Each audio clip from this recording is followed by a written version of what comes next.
Have you ever witnessed a moment so profound that it reshaped how you viewed life? Today, we dive into a story that echoes the transformative power of compassion, resilience, and courage. It's a tale of an unassuming man who turned mockery into a lesson that touched hearts and opened eyes. Greg Tannen, a Vietnam veteran, confronts a group of rowdy teenagers on a bustling Chicago bus, not with anger, but with the wisdom and strength born of sacrifice. What unfolds next is a journey into understanding, empathy, and humanity. If this story moves you, subscribe to our channel to discover more narratives that inspire and uplift. And as you listen, share in the comments a phrase that resonates with you, perhaps something like, "I embrace kindness as the strength it truly is." Your words might spark a change in someone else's day. Now, let us begin this extraordinary story. It was an ordinary day in downtown Chicago, cold, brisk, and alive with the energy of the city. The No. 146 bus was packed as usual, with its familiar mosaic of urban dwellers, office workers clutching their coffee cups, students lost in their phones, and the occasional tourist marveling at the towering skyline. Among them was Greg Tannen, an elderly man who had seen more winters than most on that bus could count. His weathered hands gripped a cane as he slowly made his way to an empty seat. He was dressed modestly, his brown overcoat threadbare and his shoes scuffed, but his posture was upright, his eyes alert. Greg had lived in Chicago for over 5 decades, yet the city still surprised him. In many ways, it reflected the changes he had seen in the world, some for the better, others harder to accept. He had learned to observe more than he spoke, a habit honed during his years in the Vietnam War, where survival often depended on quiet vigilance. As the bus pulled away from the curb, the usual urban symphony played on the hum of engines, snippets of conversations, and the occasional impatient honk from a taxi. But today, an unexpected note joined the cacophony, the loud, mocking laughter of teenagers. They were a group of 6, clustered near the middle of the bus, their voices carrying above the ambient noise. At their center was Leo, a tall, confident boy in a green varsity jacket, his voice the loudest of all. The object of their amusement? Greg. "Hey, look at Grandpa over there," Leo sneered, nudging his friends who burst into laughter. "You lose a bet with a thrift store?" The other teenagers joined in, their jeers growing louder as Leo's confidence swelled. Greg said nothing. He sat silently, his gaze fixed on the passing scenery outside the bus window. The other passengers shifted uncomfortably in their seats. Some exchanged glances, silently debating whether to intervene, while others buried their heads in their phones, unwilling to become involved. The air on the bus grew thick with tension, a quiet discomfort settling over the crowd. Leo leaned in closer, emboldened by Greg's silence. "What's the matter, old man? Cat got your tongue?" His friends howled in approval, and even the bus driver cast a glance in the rearview mirror, hesitant to intervene. But Greg remained still. He wasn't ignoring them out of fear. No, his stillness was something different entirely. It was the quiet of a man who had faced much worse than a teenager's barbs. It was the quiet of someone who understood the weight of words and the power of timing. After what felt like an eternity, Greg finally turned his head. His gaze, steady and unwavering, met Leo's. The young man faltered for a moment, caught off guard by the intensity of the old man's eyes. They weren't angry or resentful, they were calm, but they carried a depth that made Leo shift uncomfortably in his seat. "Son," Greg began, his voice low but firm, "do you know what sacrifice means?" The bus fell silent. Even the hum of the engine seemed to fade as the passengers turned their attention to the unfolding exchange. Leo blinked, clearly unprepared for the question. "What?" he scoffed, though his voice wavered slightly. "Yeah, I know what it means. Giving something up, right?" Greg nodded slowly. "That's part of it. But sacrifice isn't just about giving something up. It's about giving something up for someone else, for something greater than yourself." Leo rolled his eyes, but his bravado was slipping. "What's that got to do with anything?" Greg leaned back in his seat, his hands resting on his cane. "Let me tell you a story," he said.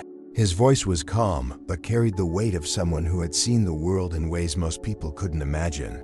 The teenagers, along with the rest of the passengers, watched him intently. "I was your age when I went to Vietnam," Greg began. "Barely out of high school, full of dreams, and sure that I knew everything about the world. I had no idea what was waiting for me on the other side of the ocean." He paused, his eyes growing distant as memories flooded back. "We were kids just like you and your friends, sent to a place we didn't understand, to fight a war that felt bigger than us. Some of us came back. Many didn't. The ones who did were never the same." The bus was utterly silent now. Even Leo's friends had stopped their snickering, their eyes fixed on Greg as he spoke. "Do you know what it feels like to hold your best friend in your arms as he takes his last breath? To wonder if the next step you take will be your last because of a landmine? To live every day knowing that someone else gave their life so you could keep yours?" Greg's voice cracked slightly, but he quickly composed himself. "That's sacrifice. Not the kind you read about in textbooks or see in movies. The kind that changes you forever." Leo shifted uncomfortably, his bravado completely gone. "My dad, he served in Iraq," he said quietly, almost to himself. "He never talks about it." Greg nodded knowingly. "Some wounds are too deep for words, son. But that silence, it speaks volumes. Your father understands sacrifice in ways you might not realize yet. One day I hope you will." The tension on the bus had transformed. What began as a hostile, uncomfortable atmosphere had become something else entirely, a space of reflection, understanding, and connection. The other passengers, who had initially been silent bystanders, now looked at Greg with a mixture of respect and awe. Greg glanced at his watch, then out the window as the bus approached his stop. Slowly, he rose to his feet, gripping his cane for support. Before he stepped off, he turned back to the teenagers. "Kindness isn't weakness," he said, his voice steady and clear. "It's courage in a world that's forgotten its meaning." The words hung in the air long after he exited the bus, leaving everyone, including Leo and his friends, deep in thought. Stay tuned as we explore how this unforgettable encounter rippled through the lives of those on board, sparking a citywide conversation about empathy, respect, and the true meaning of courage. The ride continued in stunned silence after Greg's departure, but something had shifted irreversibly within the crowded bus. Leo slouched in his seat, his cocky demeanor replaced by a visible unease. His friends, who moments earlier had been laughing at his every word, now exchanged nervous glances. The bus passengers, too, seemed transformed, their initial indifference replaced with quiet introspection. For Leo, the mocking had started as a way to pass the time. A few jokes, a bit of bravado, anything to entertain his group and assert his dominance. He wasn't a bad kid, not really. He got good grades, played on his school's basketball team, and had a knack for making people laugh. But he also craved attention, and he had learned early on that teasing others was a quick way to get it. Greg's appearance had seemed like the perfect target. The old man was unassuming, dressed in shabby clothes, and carrying a certain vulnerability that made him an easy mark, or so Leo thought, as he replayed the interaction in his mind. Though Greg's words kept echoing, "Kindness isn't weakness. It's courage in a world that's forgotten its meaning." Leo shifted uncomfortably, trying to brush it off. "Man, that guy was weird," he muttered, hoping his friends would laugh and the moment would pass. But to his surprise, no one did. One of his friends, a lanky boy named Marcus, finally broke the silence. "Maybe you went too far, Leo. He wasn't doing anything to us." Leo shot him a sharp look. "What, you're taking his side now?" "I'm just saying," Marcus replied, his voice quieter than usual. "The guy seemed like he's been through a lot." The bus continued to rumble down its route, but the atmosphere remained tense. A woman sitting nearby, who had watched the entire exchange, turned to Leo. She was in her mid-40s, her professional attire suggesting she was on her way to work. "You know," she said, her tone calm but firm, "that man's words were a gift. You might want to think about what he was trying to tell you." Leo bristled. "What's that supposed to mean?" The woman didn't flinch. "It means you should ask yourself why you felt the need to tear someone down. What are you hiding from, young man?" The question hit harder than Leo expected. He opened his mouth to respond, but found he didn't have an answer. Instead, he looked away. staring out the window as the city blurred past. Meanwhile, Greg was walking home from the bus stop, his cane tapping softly against the sidewalk. He wasn't angry or bitter about the encounter. He'd seen too much in his life to be fazed by a teenager's jabs. If anything, he felt a twinge of sadness for the boy. Greg knew what it was like to be young and full of misplaced energy, to lash out without understanding the consequences. He had been that boy once, long before Vietnam had taught him the value of humility and selflessness. He hoped that his words had planted a seed, even if it would take time to grow. As he reached the door of his modest apartment, Greg paused and glanced back at the city skyline. He felt the weight of his years pressing down on him, but he also felt a quiet satisfaction. Perhaps, he thought, he had made a small difference today. Back on the bus, Leo's thoughts churned. The mention of his father had stirred something he usually kept buried. His dad had been a stern man, distant and reserved, especially after returning from his tour in Iraq. Leo had always felt like he was trying to connect with a ghost, someone who was physically present, but emotionally unreachable. He remembered one evening when he was about 10 years old. His dad had come home late, his face drawn and pale. Leo had asked him if everything was okay, but his dad had only ruffled his hair and muttered, "You're too young to understand." As the bus neared Leo's stop, he turned to his friends. "I gotta go," he said abruptly, grabbing his backpack. They watched him leave, their expressions a mix of confusion and concern. Leo walked the few blocks to his house in a daze, Greg's words replaying in his mind like a broken record. He didn't understand why they bothered him so much, but they did. By the time he reached his front door, he felt an uncharacteristic urge to talk to his dad, to ask him about the things they never discussed. Inside, the house was quiet. His dad was in the living room, sitting in his usual recliner with a newspaper spread across his lap. The television was on, muted, playing a rerun of an old sitcom. "Hey, Dad," Leo said hesitantly, standing in the doorway. His dad looked up, surprised. "Hey, sport, what's up?" Leo hesitated, his hands shoved deep into his jacket pockets. "Can I ask you something?" His dad folded the newspaper and set it aside. "Sure. What's on your mind?" Leo took a deep breath. What was it like, being in Iraq? The question hung in the air, heavy and unexpected. His dad's expression shifted, a mixture of surprise and something else, something harder to define. He leaned back in his chair, rubbing a hand over his face. "It was tough," he said finally. "Why are you asking about this now?" Leo shrugged, trying to seem casual. "I don't know. I guess I've just been thinking about it." His dad studied him for a moment, then nodded. "All right, let's talk." In the next chapter, we'll uncover the deeply personal conversation between Leo and his father, revealing the hidden scars of sacrifice and the profound lessons it imparts. Don't miss this emotional exploration of healing and understanding. Leo sat down across from his father, the weight of his questions still lingering in the air. For a moment, neither spoke, the silence stretching out between them. His father, usually so composed, seemed uncharacteristically vulnerable, as if the walls he had built around certain memories were beginning to crack. He leaned forward slightly, resting his elbows on his knees, and clasped his hands together tightly. His father began, his voice softer than usual.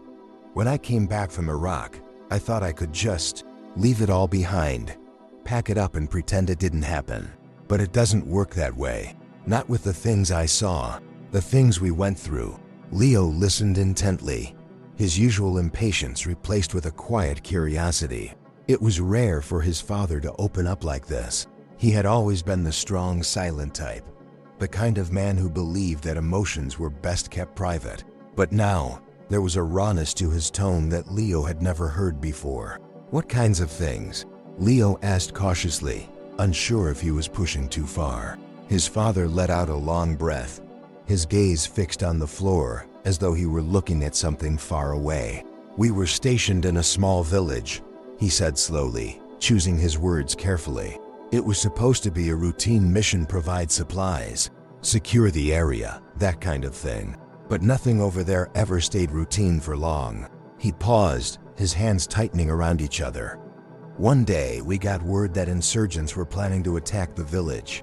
We didn't have enough time to evacuate everyone, so we set up defenses and prepared for the worst. The fighting started at dawn, and it didn't stop until well after dark. By the time it was over, his voice trailed off, and he shook his head as if trying to shake the memory loose.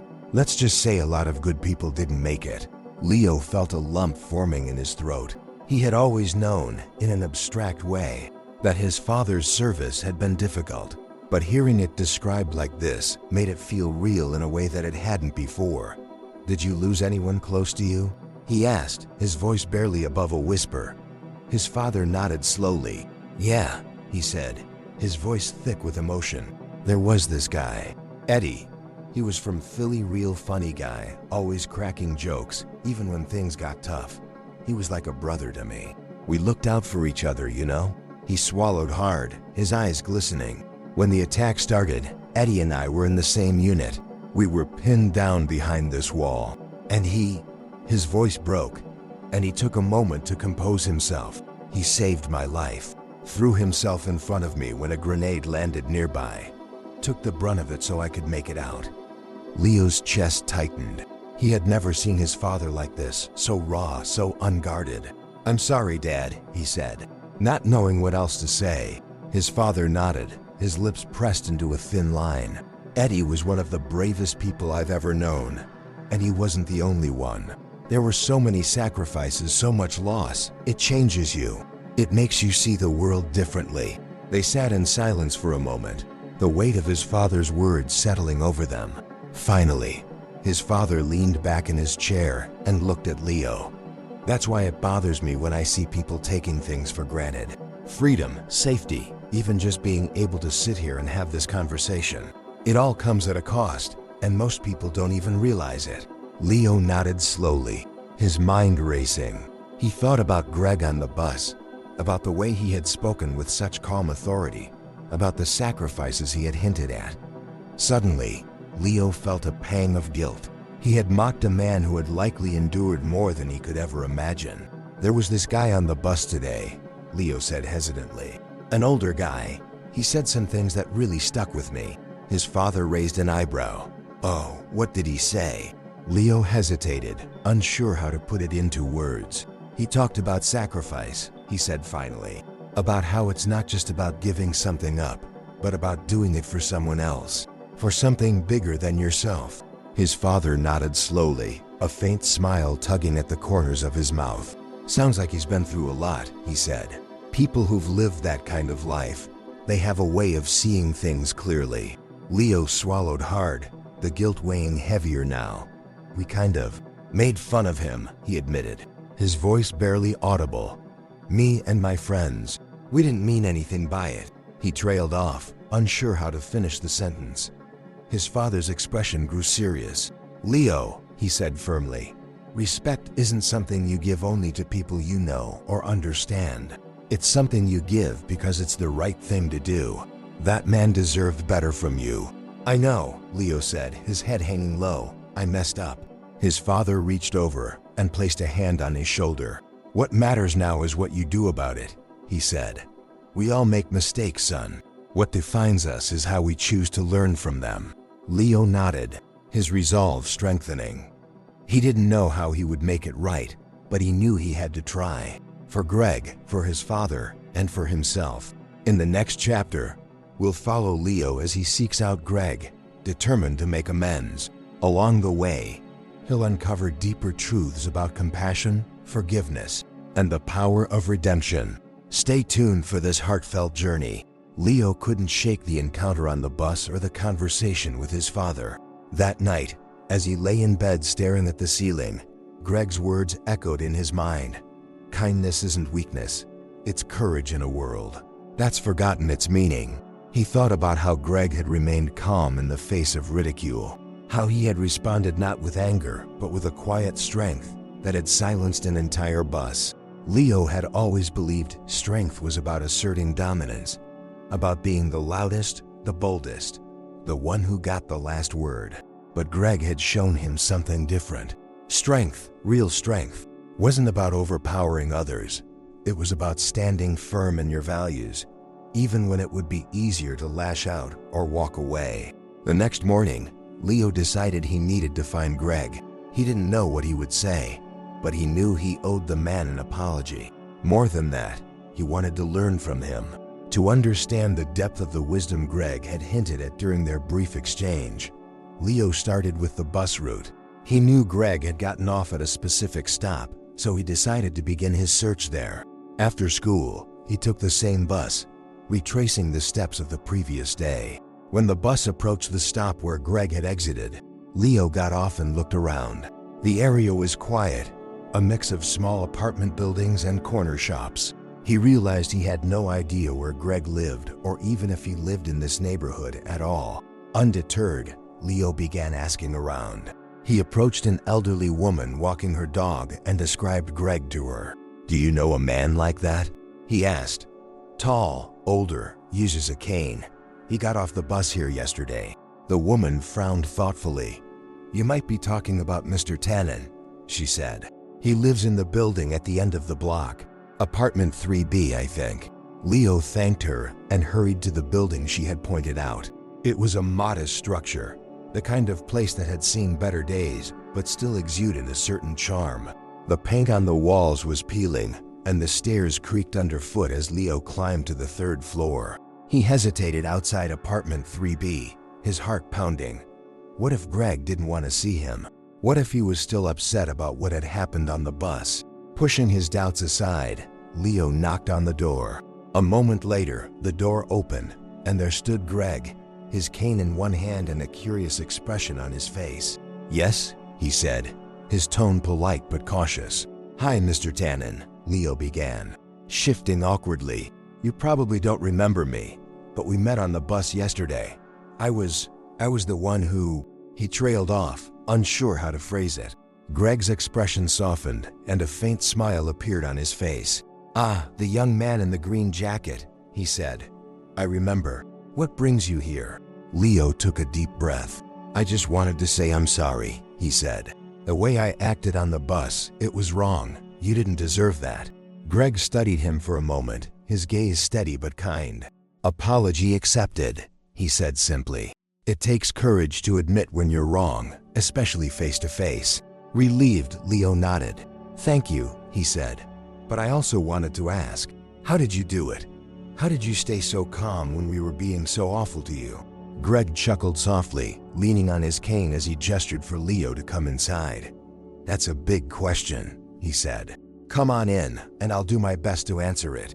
The apartment was small but cozy, filled with bookshelves and photographs. A faint smell of coffee lingered in the air, and a well-worn armchair sat by the window, overlooking the street below. Greg motioned for Leo to sit on the couch, then lowered himself carefully into the armchair. "You asked how I stayed calm," Greg began. "The truth is, it wasn't always like that. When I was your age, I had a temper. I used to think strength meant fighting back, proving you were tougher than the other guy. But life has a way of teaching you lessons you don't expect." Leo leaned forward, hanging on Greg's every word. "It started in Vietnam," Greg continued. "When you're in a war zone, you realize pretty quickly that anger doesn't get you very far. You can't afford to lose control, not when lives are on the line. But it was more than that. I saw good men lose themselves to anger and hatred. They let it consume them, and it destroyed them from the inside out." He paused, his gaze distant. "One day, I met a village elder. He was an old man, probably even older than I am now. But there was a wisdom about him, a peace that seemed unshakable. He told me something I've never forgotten. Anger is like a fire. If you don't control it, it will burn you to ashes." Greg looked at Leo, his expression serious. "That's when I realized that true strength isn't about fighting. It's about choosing not to fight, even when you have every reason to. It's about staying true to who you are, no matter what the world throws at you." Leo nodded slowly, his mind racing. "I think I understand," he said. It's like you have to be stronger than your emotions." "Exactly," Greg said, a hint of pride in his voice. "It's not easy, and it doesn't happen overnight. But when you learn to master yourself, you become unshakable. And that's a kind of strength no one can take away from you. For the next hour, they talked. Greg shared stories from his time in Vietnam, tales of courage and sacrifice, of moments that had tested him in ways he never thought possible. Leo listened intently, absorbing every word. By the time he left, he felt as though he had gained not just an understanding of Greg's wisdom, but a new perspective on his own life. In the next chapter, we'll explore how Leo begins applying Greg's lessons in his life, confronting his own fears and insecurities, and discovering the transformative power of kindness and understanding. Don't miss this inspiring continuation. Leo stepped out of Greg's apartment, his thoughts swirling with a mix of emotions. The world seemed different, somehow more vivid, more complex. As he walked home, he couldn't stop replaying Greg's words in his mind, especially the idea that true strength came from mastering oneself. It felt like a challenge, a call to action that he couldn't ignore. The next day, Leo's school felt both familiar and foreign. The hallways buzzed with their usual energy, students laughing, lockers slamming, and teachers calling out reminders. But Leo noticed things he hadn't before. The way a quiet girl in his math class sat alone at lunch. The way his friend Marcus often hesitated before speaking, as if afraid of being dismissed. He began to see the world through a lens of empathy, understanding that everyone carried struggles invisible to the casual observer. During basketball practice that afternoon, Leo decided to test his newfound perspective. Coach Harris was a tough, no-nonsense man who often barked at the players when they made mistakes. In the past, Leo had rolled his eyes or muttered complaints under his breath when criticized. But today, he tried something different.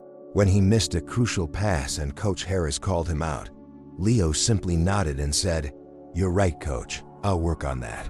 The reaction was immediate. Coach Harris paused, his usual scowl softening into something resembling approval. "Good attitude, Leo," he said gruffly. "That's what I like to see." It was a small moment, but it felt significant. For the first time, Leo understood that taking responsibility for his actions didn't make him weak, it made him stronger. Later that evening, as Leo walked home from practice, he saw a group of kids gathered near a convenience store. They were laughing and joking, but their energy had an edge to it. As he got closer, he realized they were teasing the younger boy, who looked scared and out of place. The scene was uncomfortably familiar. Leo hesitated, unsure of what to do. Part of him wanted to keep walking, to avoid drawing attention to himself. But then he remembered Greg's words. Kindness isn't weakness, it's courage in a world that's forgotten its meaning. Taking a deep breath, Leo stepped forward. "Hey, cut it out," he said, his voice steady but firm. The kids turned to him, surprised. One of them, a tall boy with a cocky grin, crossed his arms. "And who are you, the kindness police?" Leo met his gaze without flinching. "I'm someone who knows what it's like to mess up," he said. "And I know you're better than this." The words hung in the air, and for a moment, Leo wasn't sure how they would react. But then, something unexpected happened. The tall boy shrugged, muttering, "Whatever," and walked away. The others followed, their laughter fading as they disappeared down the street. Leo turned to the younger boy, who was clutching his backpack tightly. "You okay?" he asked. The boy nodded, his eyes wide with a mixture of gratitude and disbelief. "Yeah, thanks." As Leo walked the rest of the way home, he felt a sense of pride he hadn't expected.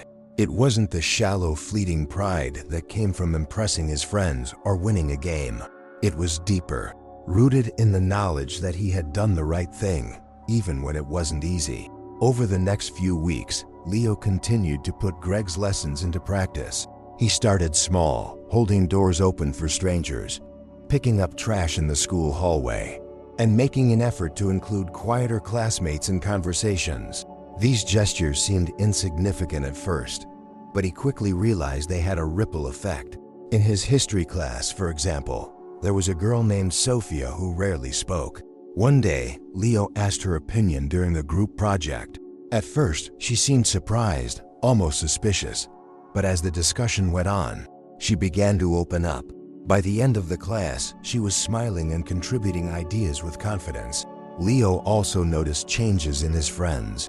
Marcus, who had always been the most thoughtful of the group, started following Leo's lead. He apologized to a teacher for interrupting in class, and even volunteered to tutor another student who was struggling. Their other friends, seeing the shift in their dynamic, began to tone down their usual banter and focus more on building each other up. One afternoon, as they were hanging out after school, Marcus turned to Leo. "You've been different lately," he said. "In a good way. What changed?" Leo thought for a moment before answering. "I met someone who showed me what real strength looks like," he said. "And it's not what I thought it was." Marcus nodded thoughtfully. "Well, whatever it is, it's working. You're a better leader now, you know that?" The compliment caught Leo off guard, but he realized Marcus was right. He had always thought leadership was about being the loudest voice in the room, the one who made all the decisions. But now he understood that true leadership was about lifting others up, about setting an example through actions rather than words. One evening, Leo decided to visit Greg again. This time, he brought a small gift, a book about Vietnam that he had borrowed from the library. "I thought you might like this," he said, handing it to Greg as he stepped inside. Greg smiled, clearly touched by the gesture. "Thank you, Leo," he said. "But more than the book, I appreciate the thought behind it. It means a lot." As they sat down to talk, Leo shared some of the changes he had been making in his life. Greg listened intently, nodding and offering encouragement. "You've come a long way," he said. "But remember, the journey doesn't end here. Every day is an opportunity to grow, to learn, to be better." Leo nodded, taking Greg's words to heart. He knew there would be setbacks, moments when it would be easier to revert to old habits. But he also knew he had the tools to face those challenges, the wisdom Greg had shared, the lessons his father had taught him, and the strength he had discovered within himself. In the next chapter, we'll see how Leo's transformation impacts not only his life, but also those around him, leading to an unexpected and heartwarming reunion with Greg. Stay tuned for this touching conclusion. The following week, Leo found himself thinking differently about nearly everything. His conversation with Greg had opened a door he hadn't even known existed, a door to self-reflection and growth. As he sat in his room one evening, staring at his basketball trophies lying neatly on a shelf, he realized they didn't mean as much to him as they once had. They symbolized hard work, sure, but also a desire for recognition, for approval from others. Greg's words lingered in his mind. True strength comes from within, not from what others think of you. At school, his friends noticed the change. Marcus, in particular, was curious. "Hey man, what's been going on with you?" he asked as they walked to lunch. "You've been quiet lately." Leo shrugged, hesitant to share too much. "Just thinking about stuff," he said. "You remember that guy on the bus? The one we messed with?" Marcus nodded, his expression guilty. "Yeah, I've been thinking about that too," what he said. "It stuck with me." Leo felt a glimmer of hope. Maybe he wasn't the only one who had been affected by Greg's words. "I actually went to see him," he admitted. "His name's Greg. He's a veteran and he's different. Wise, I guess. He told me some things that really made me think." Marcus raised an eyebrow. "You went to see him, like at his house?" "Yeah," Leo said. "I felt bad about what we did and I wanted to apologize, but I ended up learning a lot from him." Intrigued, Marcus leaned closer. "Like what?" Leo hesitated, unsure how to summarize everything Greg had taught him. "It's hard to explain," he said finally, "but it's about how we see strength and kindness. Most people think being strong means being tough or loud or getting the last word. But Greg, he thinks strength is about staying true to yourself and being kind, even when it's hard." Marcus was quiet for a moment, then nodded slowly. "That actually makes a lot of sense," he said. "I've always thought people who are nice get walked all over, but maybe it's harder to be kind than it looks." Leo smiled, grateful for his friend's openness. "You should meet him," he said. "I think you'd like him." Marcus seemed to consider this. "Maybe," he said. "But do you think he'd even want to talk to me after how we acted?" "He's not like that," Leo assured him. "He doesn't hold grudges. He's all about understanding and giving people a chance to be better." The conversation left Leo feeling hopeful. If Greg's lessons could reach Marcus, Maybe they could reach others too. Later that week, Leo found an opportunity to put Greg's teachings into practice. During a basketball game, a player on the opposing team, Eric, made a snide comment about Leo's skills. "Guess they'll let anyone on the court these days," Eric said with a smirk. Normally, Leo would have fired back with an insult of his own, eager to prove he wasn't someone to mess with. But this time, he stopped himself. He took a deep breath and reminded himself of Greg's advice. Anger is like a fire. If you don't control it, it will burn you to ashes. Instead of responding with anger, Leo smiled and said, "Good luck, man. Let's see what you've got." Eric looked surprised, clearly not expecting such a calm reaction. For the rest of the game, Leo focused on his performance, letting his skills speak for themselves. By the end of the match, his team had won, and Eric approached him. "Hey," Eric said, looking sheepish. "Sorry about earlier. I was just trying to get in your head. No hard feelings?" "None at all," Leo replied, shaking his hand. The exchange left Leo feeling a quiet sense of pride. For the first time, he had chosen a different path, one that required restraint and patience. It wasn't easy, but it felt right. Leo began to notice other opportunities to practice kindness in his daily life. When a younger student accidentally spilled his lunch in the cafeteria, Leo helped him clean it up instead of laughing like some of his classmates did. When his little sister needed help with her homework, he took the time to sit with her, even though he had other things he wanted to do. Each small act reinforced what Greg had taught him, that kindness wasn't a sign of weakness, but a choice that required real courage. One day, Leo decided to visit Greg again, this time bringing Marcus with him. Greg welcomed them warmly, his usual calm demeanor putting them both at ease. The three of them spent the afternoon talking, sharing stories, and reflecting on the lessons they had learned from their experiences. By the time they left, Marcus was just as inspired as Leo had been after his first visit. "That guy's incredible," Marcus said as they walked home. "He's been through so much, but he's not bitter. I don't know, at peace, I guess." Leo nodded, feeling a deep sense of gratitude for Greg's guidance. "Yeah," he said, "he's got something most people don't, and I think it's because he's learned to see the world differently." For Leo, Greg had become more than just a man he had met on a bus. He was a mentor, a role model, and a reminder that it was never too late to change. In the next chapter, we'll see how Greg's wisdom begins to ripple outward, influencing not just Leo and Marcus, but their entire community. Don't miss the continuation of this heartfelt journey into empathy and transformation. Leo's transformation didn't go unnoticed.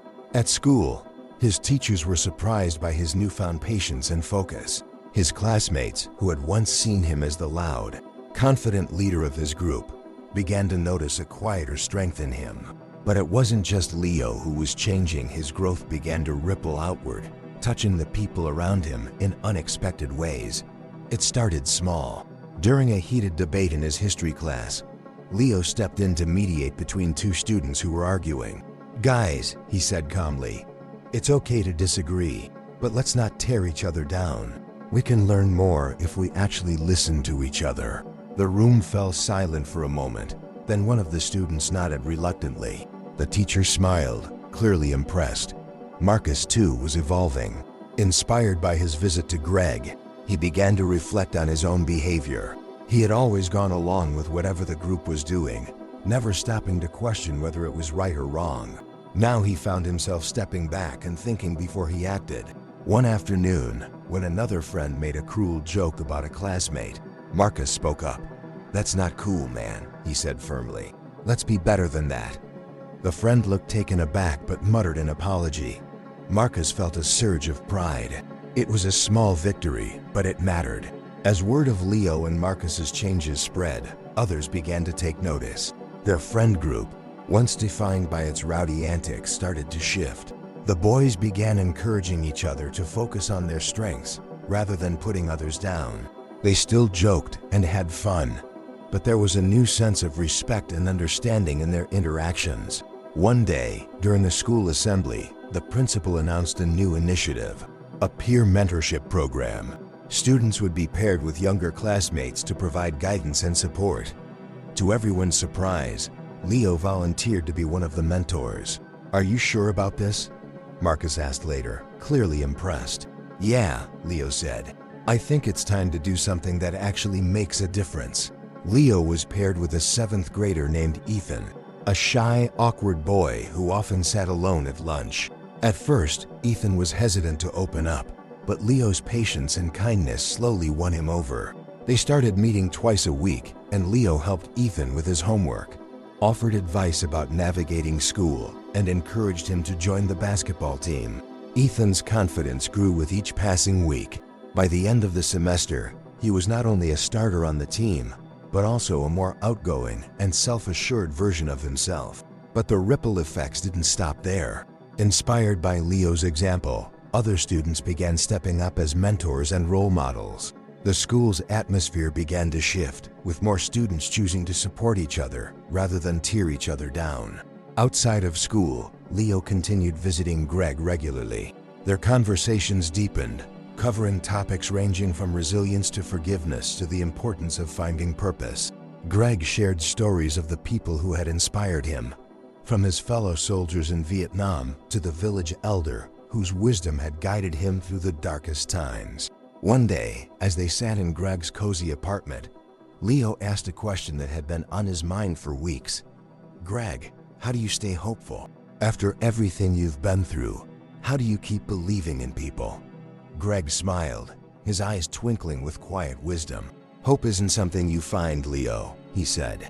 "It's something you choose.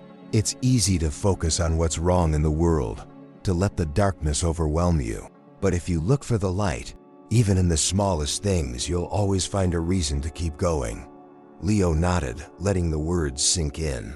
He thought about the small changes he had seen in his friends, his classmates, even himself. They weren't earth-shattering, but they were real, and they mattered. As the months passed, the lessons Leo had learned from Greg continued to shape his life. He began volunteering at a local shelter, helping to serve meals to those in need. He joined a community cleanup initiative, working alongside neighbors to beautify the area. Each act of kindness, no matter how small, reinforced Greg's teachings, that true strength lay in compassion, and that even one person could make a difference. Word of Greg's influence began to spread beyond Leo's circle. The story of the bus encounter became something of a legend, shared among students, parents, and community members alike. People were inspired by the idea that one man's quiet wisdom could spark such profound change. Greg, however, remained humble. When Leo mentioned how much of an impact he was having, Greg simply shrugged. "I'm just an old man with a cane," he said with a chuckle. "You're the one doing the hard work." But Leo knew better. Greg's words and actions had planted seeds of kindness and understanding that were now blossoming in ways neither of them could have imagined. One evening, as Leo walked home from Greg's apartment, he noticed a group of kids teasing a younger boy on the sidewalk. For a moment, he felt a flash of anger, remembering how he had once been the one dishing out the taunts. But then he took a deep breath and approached the group calmly.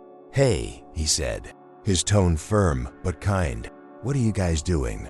The kids looked up, startled. "We're just messing around," one of them said defensively. "Doesn't look like he's having much fun," Leo pointed out, gesturing to the younger boy, who was on the verge of tears. "How about you leave him alone?" The kids hesitated, then muttered apologies before walking away. Leo crouched down to check on the boy, who looked up at him with wide, grateful eyes. "Thanks," the boy said quietly. "No problem," Leo replied, smiling. "Just remember, don't let anyone make you feel less than you are." As Leo continued on his way, he felt a deep sense of fulfillment. It wasn't just about stopping the bullying, it was about breaking the cycle, about choosing to be the kind of person Greg had taught him to be. In the next chapter, we'll see how Greg's final message to Leo ties everything together, revealing the ultimate lesson about courage, legacy, and the enduring power of kindness. Don't miss the emotional conclusion to this transformative journey.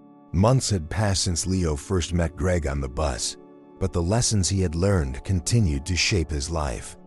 The ripple effects of Greg's influence were undeniable at school, at home, and in the community.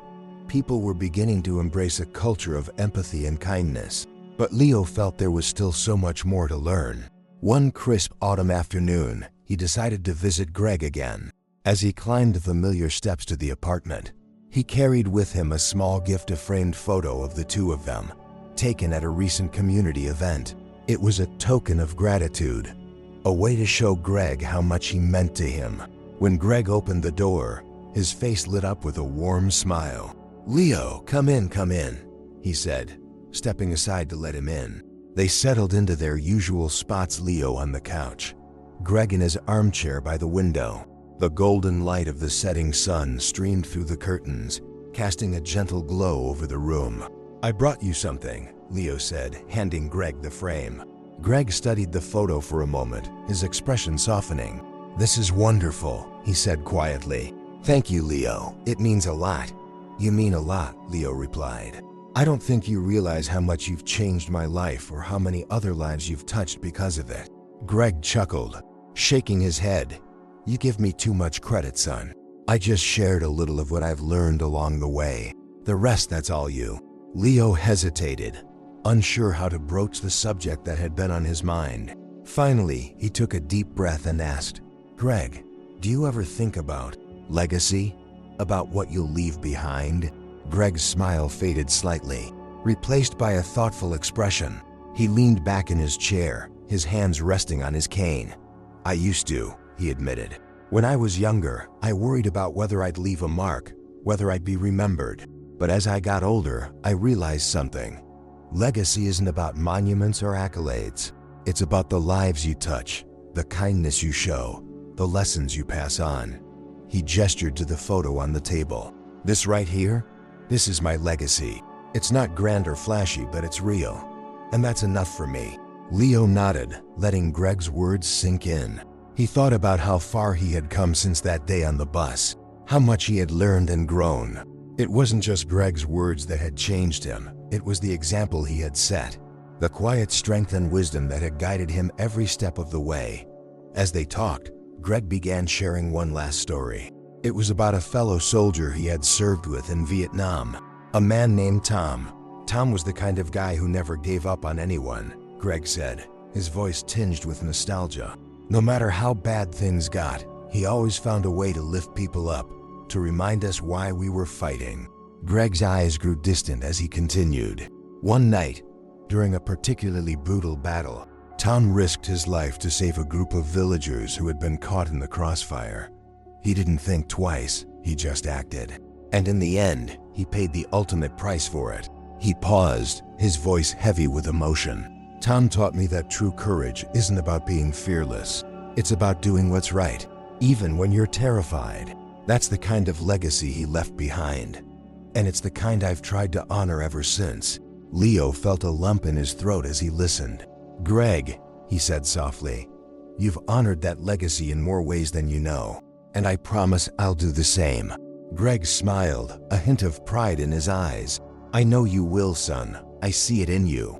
As the evening wore on, their conversation turned to lighter topics, sports, books, and the changing seasons. But when it was time for Leo to leave, Greg offered him one final piece of advice. "Leo," he said, gripping his hand firmly, "never underestimate the power of kindness. It's the one thing that can truly change the world, one person at a time. And if you ever doubt that, just remember this. Every act of kindness creates a ripple. You may not always see where it goes, but it always makes a difference." Leo nodded, his heart full. "I'll remember, Greg. Thank you for everything." As he walked home that night, Leo felt a profound sense of gratitude. He thought about the journey he had been on, the lessons he had learned, and the person he was becoming. Greg had given him a gift far greater than he could ever repay, a new way of seeing the world and his place in it. In the days that followed, Leo continued to live by Greg's teachings. He poured his energy into helping others, mentoring younger students, and building bridges where there had once been walls. And though he didn't always see the ripples his actions created, he trusted that they were there, spreading outward in ways he could only imagine. Thank you for joining us on this powerful journey of transformation, courage, and the enduring impact of kindness. If this story resonated with you, don't forget to subscribe to our channel for more inspiring content. And in the comments below, share your own ripple of kindness. Let us know how you're making a difference in the world. Together, we can create a legacy of compassion that lasts a lifetime.